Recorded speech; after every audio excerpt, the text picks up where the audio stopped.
তোর বউ আজকে এক পাতিল ভাত ময়লার বালতিতে ফালাইছে। তোর কষ্টের টাকার কোনো দামই নাই তার কাছে। তোমার মা কেন আমার আলমারি চেক করবে? এই বাসায় কি আমার প্রাইভেসি বলতে কিছুই নেই? বাসায় আসতে না আসতেই অভিযোগ শুরু করে দাও। আমার আর ভালো লাগে না এসব দুর্যোগ। নবাবজাদি ঘুম থেকে উঠে বেলা 12টা বাজে।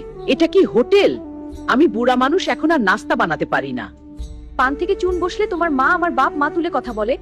এইটা কিন্তু আমার আর ভালো লাগে না, বলে দিলাম। ধুরমা আর বউয়ের এমন কামড়াকা আর ভালো লাগে না। আজকে একটা সমাধান করতেই হবে। তোমরা দুইজন সারাদিন আমার কাছে একে অপরের নামে নালিশ করতেই থাকো।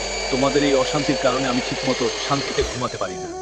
বাইরে পেটের জন্য যুদ্ধ করি আর ঘরে শান্তির জন্য। তোমরা দুজনেই আমার আপন, আমি কাকে রেখে কার বিচার করব? আর মা, তোমার সংসার করার অভিজ্ঞতা 40 বছরের আর ওর মাত্র 2 বছরের। ও তো কোনো কিছুই তোমার মতো পারবে না। তুমি বিচারক না হয়ে শিক্ষক হও। তুমি ছেলের বউকে কেন নিজের মেয়ের মতো দেখো না মা? আর তুমিও শোনো, মা যদি তোমার আলমারি চেক করেই থাকে তাহলে ভাববে সে তার মেয়ের আলমারি চেক করছে। তোমার মা যদি তোমাকে বোকা দেয় তাহলে কি তুমি লাগেজ গুছিয়ে কোথাও চলে যাও, নাকি 2 মিনিট পর আবার সব ভুলে কথা বলো? শাশুড়িকে মা ভাবতে শেখো। আমাদের সন্তান বড় হচ্ছে, তুমি মায়ের সাথে যা করছো কিন্তু সব দেখছে। প্রকৃতি কিন্তু সব ঘুরিয়ে দেয়। মুরব্বীদের কথা নিম পাতার মতো তিতা হয়, কিন্তু সেটাই সংসারকে রক্ষা করে। বৌমা, আমার বয়স হয়েছে তাই মাথা ঠিক থাকে না, মাঝে মাঝে ভুলভাল বলে ফেলি। তুমি কিছু মনে করো না মা। না মা, আপনি আমাকে শাসন করবেন, বকবেন, আবার আদরও করবেন। আমাকে মাফ করে দিন মা, আমি আপনাকে ভুল বুঝেছিলাম। টাকা দিয়ে যেমন খাট কেনা যায়, ঘুম কেনা যায় না, ঠিক তেমনি অশান্তি থাকলে রাজপ্রাসাদেও সুখ হয় না।